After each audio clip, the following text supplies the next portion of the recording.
When talking about the strongest member of the Akatsuki, who comes to mind first? Maybe Pain, or perhaps Itachi. But are they really the most powerful of the entire organization? To clear up this doubt, I made this video to show you exactly who the 12 strongest Akatsuki members are. I'll analyze each one's feats to compare their powers and reveal who is truly the strongest in the world's most feared shinobi organization. So, will Itachi or Pain take first place? Watch until the end to find out. Welcome to the Nerd Facundo channel. Ranking the strongest Akatsuki members is no easy task. After all, even the weakest among them has enough power to take on a Keiji, so it's clear that they're all absurdly strong. To set things straight, I'll be considering each of their powers at their peak while they were in the organization. So, I'll only consider Obito's powers without the Rinnegan, since he obtained that dojutsu after the Akatsuki disbanded. And obviously, when talking about Itachi, we'll look at his original form, not the Edo Tensei version that enhances all his chakra attributes. Of course, regardless of everything, any member of the Akatsuki is immensely powerful. But the strongest of all is you, for liking this video and subscribing to the channel. By doing so, you prove you're a true Akatsuki fan and help keep the Naruto universe alive. Now that you've subscribed and liked the video, let's get into the ranking. 12th place, Zetsu. Starting off in 12th place, we have the slimy member of the group, Zetsu. I don't know if this was just me, but when I first saw Zetsu appear, I was certain he'd be one of the toughest for the Konoha ninjas to deal with. But it turned out to be the exact opposite. He hardly fought anyone. His only real moment of action was when he faced off against Mei and Chojuro. Of course, we have to give him some credit. After all, he was up against the 5th Mizukage and the future 6th Mizukage. In the end, he was defeated, but he did manage to give them some trouble with his peculiar abilities. Although he prolonged the battle for a while, it did mean his power was comparable to theirs. In reality, Zetsu was only trying to buy time, using unfamiliar techniques to stall the 5th Mizukage for a bit. Therefore, Zetsu isn't someone you'd bet on in a fight. His main role in the organization was investigative, thanks to his ability to move swiftly underground. For this reason, Zetsu takes the last spot as the weakest member of the Akatsuki. 11th place, Juzo Baiwa. Juzo Biwa, one of the 7 ninja swordsmen of the Mist, had a brief stint with the Akatsuki. As mentioned, he was one of the 7 swordsmen of the Mist, with skills well above average. He wielded the Kubikiri Bocho, the same sword later inherited by Zabuza Momochi. We didn't see much of his abilities, but from what was shown, they matched his rank as a swordsman of the Mist. During the 3rd Shinobi World War, Juzo was one of the 3 among the 7 swordsmen to survive the fight against Might Dai in his 8 Inner Gates form. Whenever he appeared in combat, Juzo demonstrated impressive skill with his sword, which allows us to compare him to Zabuza Momochi. However, he occupies this position because he lost his life and failed his mission when faced with a Jinchuriki. 10th place, Konan. Now entering our top 10, we kick things off with a bit of controversy. Konan, the diva of the Akatsuki, appears early on our list. It's a fact that Konan possesses significant power. Her nearly infinite paper sheets allow for unique movements that assist her in combat. For example, she can create wings to fly, generate explosive papers, and even use her sheets to suffocate opponents. You might think it's an exaggeration to place her in this position. However, Konan ranks 10th due to the lack of major feats in battle. And yes, I know she nearly killed Obito, but that only happened because of her prior preparation. On that occasion, Konan meticulously studied Obito's weaknesses and spent so much time preparing that she managed to gather over 600 billion explosive papers to defeat him. In other words, without that preparation, she would have been easily defeated by him. On other occasions, Konan did not demonstrate much efficiency in combat. One example is the attack on Konoha, where she struggled to deal with Shino and some members of the Aburami clan, something that most Akatsuki members would have managed without too much difficulty. Additionally, when Jiraiya visited the village of Rain, they had a brief confrontation, and Konan was easily neutralized by him. And yes, I know that in the official game about the creation of the Akatsuki, Konan faces Sasori and wins in the gameplay. However, we saw that Sasori took no notable damage and only joined the Akatsuki because of her formidable powers. In short, Konan is in 10th place, but could certainly be in 8th or maybe even 7th. However, the lack of achievements in combat forces me to place her in this position. 9th place, Hiden. Above her is the immortal and supernatural man of the Akatsuki, Hiden. From his first appearance, Hiden already demonstrated that he was an extremely powerful ninja. He can maintain consciousness even after having his head decapitated. In addition, he possesses his ritual to the god Jashin, which allows him to transfer all the pain he feels to the person whose blood he has ingested. At first, this ability is very useful against opponents who are unaware of his powers. However, when the opponent is already aware of his techniques, it becomes much more difficult for Hidan to put them into practice. In his battles, Hiden displayed convincing skills, which justifies his placement ahead of Conan. In his first fight, he faced 4 skilled ninjas from Konoha: Shikamaru, Asuma, Kotetsu, and Izumo. The battle was difficult for all 4, and Asuma ended up seriously injured before finally decapitating Hidan. It's worth noting that the Konoha ninjas managed this because, in addition to having the numerical advantage and an elite jonin, they relied on Shikamaru's intelligence to exploit Hidan's weaknesses. In the end, Hidan was only defeated with Kakuzu's help, but even alone, he almost managed to win. Later, Hidan also faced Kakashi in taijutsu,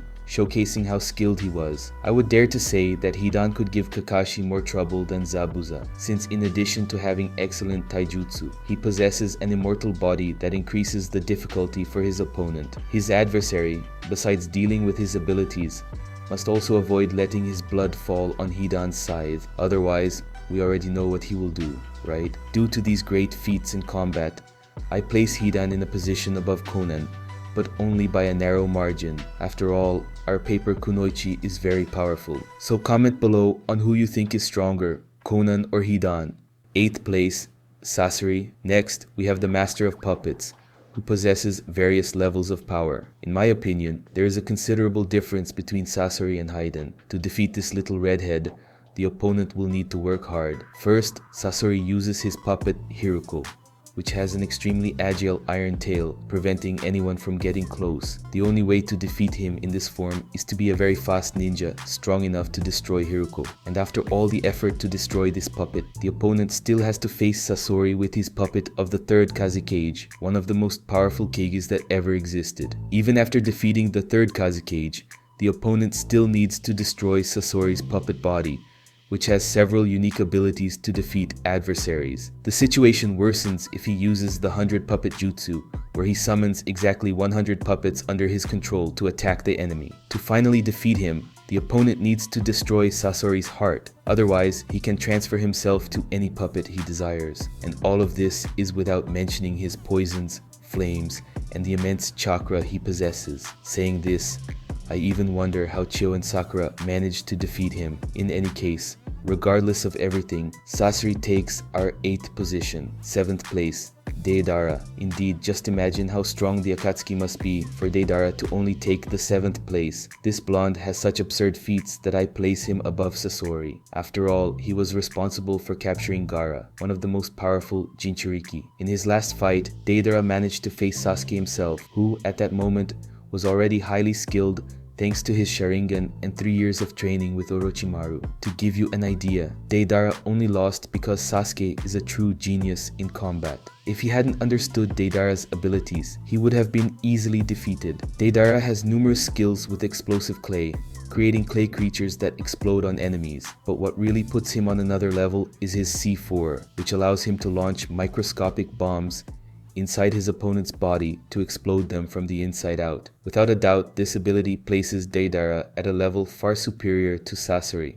6th place, Kakuzu. Another member with absurd powers is Kakuzu. Thanks to his Kenjutsu, Kakuzu has 5 different hearts, which forces his enemies to defeat him 5 times to win. He can also materialize each of his hearts into creatures that represent the 5 elements: lightning, fire, earth, water, and wind. During the fight against Shikamaru's and Kakashi's team, these creatures demonstrated power comparable to Kakuzu himself, meaning that any opponent wishing to face him will have to fight 5 versions of him to have a chance at victory. Another great example of his strength was in the battle against Shikamaru, Asuma, and 2 other ninjas. After they decapitated Haiden and defeated him, Kakuzu entered the fight and completely changed the tide of battle, proving his immense strength. Due to these unusual abilities, Kakuzu easily becomes one of the strongest members of the organization. 5th place, Orochimaru. In 5th place, we have the Serpent, who for a period was in the Akatsuki with ulterior motives. But that doesn't change the fact that Orochimaru is one of the smartest and most powerful men in the ninja world. In addition to mastering jutsu like Edo Tensei, the Curse Mark, and many others, his ninjutsu is so efficient that it places him on equal footing against Naruto using 4 tails of the Kyuubi. His chakra is so vast that he can change bodies like a snake shedding its skin, detaching from his wounded body and returning to the fight in perfect form. During the confrontation between the 3 legendary Sannin, Orochimaru managed to hold his own even while facing the other 2 Sannin, although he had the help of Kabuto, which does not diminish his merits. Another example of his resilience is that in that same fight, he endured several punches from Tsunade, one of the strongest ninjas in history. It is clear, therefore, that Orochimaru is several steps ahead of Kakuzu due to his incredible resilience and powerful ninjutsu. 4th place, Hoshigaki Kisame. This one is undoubtedly a shinobi monster. He has such absurd chakra that he is called the Tailless Biju. Kisame has impressive feats. One example is when he faced the entire team guy while using only 30% of his chakra. Another notable achievement was his fight against Killer Bee, where even with his opponent controlling the powers of the 8-tailed Biju, Kisame managed to confront him on equal terms. In the period before the Ninja War, Kisame faced Guy again. Although he lost, it's somewhat unfair to expect a victory over Guy with 7 gates open. Still, surviving a few blows from Guy in that form is a great feat, as Guy is one of the strongest in the series when using the 7 gates. As for his abilities, Kisame continues to impress. He can invoke a massive flood even in the desert, which is a remarkable feat. This only proves that Kisame is one of the most incredible characters in the entire anime. 3rd place, Itachi Uchiha. In 3rd place, we have the genius of the Uchiha clan.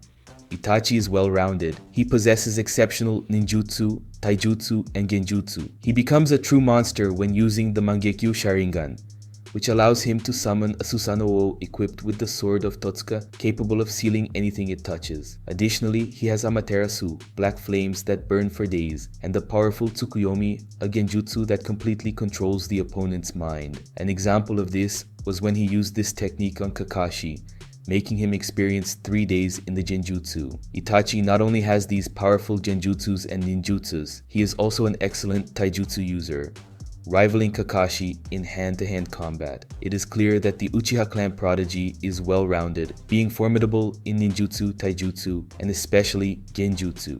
2nd place, Pain. The leader of the organization possesses such strength that he occupies a position above Itachi. According to Kakashi himself, it is madness to imagine someone fighting against all 6 paths of pain. Each of them has a unique ability. The Deva path can control both attraction and repulsion. The Asura path can conjure extra limbs, regenerate them, or even create mechanical weaponry attached to its body. The Animal path controls summons. The Naraka path summons the King of Hell, acting as the guardian of life and death and having the ability to heal wounds. The Preta path absorbs any type of ninjutsu or chakra, and the Human path can extract a person's soul, instantly acquiring all their knowledge and experience. With all these abilities combined, Itachi's only chance would be to use a genjutsu, just as Jiraiya did when facing Pain. However, this would be complicated, as Itachi has limited chakra reserves due to his illness.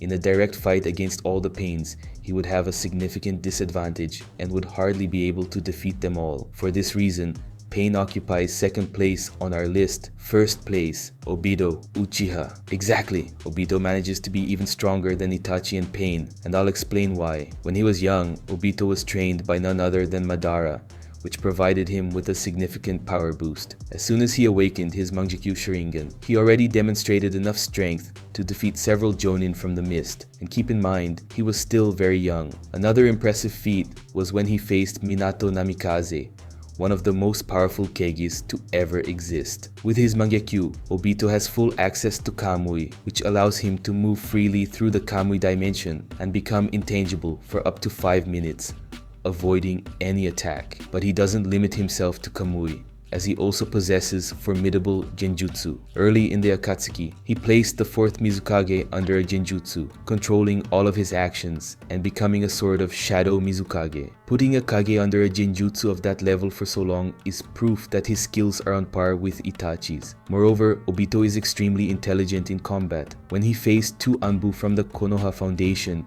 who were quite strong, he recognized a disadvantage due to his opponent's abilities. He then used strategies to make his enemy's own power work against them. In a confrontation against Pain or Itachi, he would certainly use his abilities intelligently to emerge victorious. If there's any position on this list you disagree with, leave your comment here. Feel free to share your own top 10 or top 12 strongest members of the organization. Comment below, because the most fun part of being an anime fan is being able to discuss these topics at any time. Now that we've talked about the Akatsuki, how about discovering who the most powerful Otsutsukis are? Click here on the video appearing on the screen to check out the list of the strongest Otsutsukis in the series. Well, if you enjoyed this video, you'll definitely love the one about the Otsutsukis. That's it. Thank you for watching. I really appreciate your attention and see you in the next video.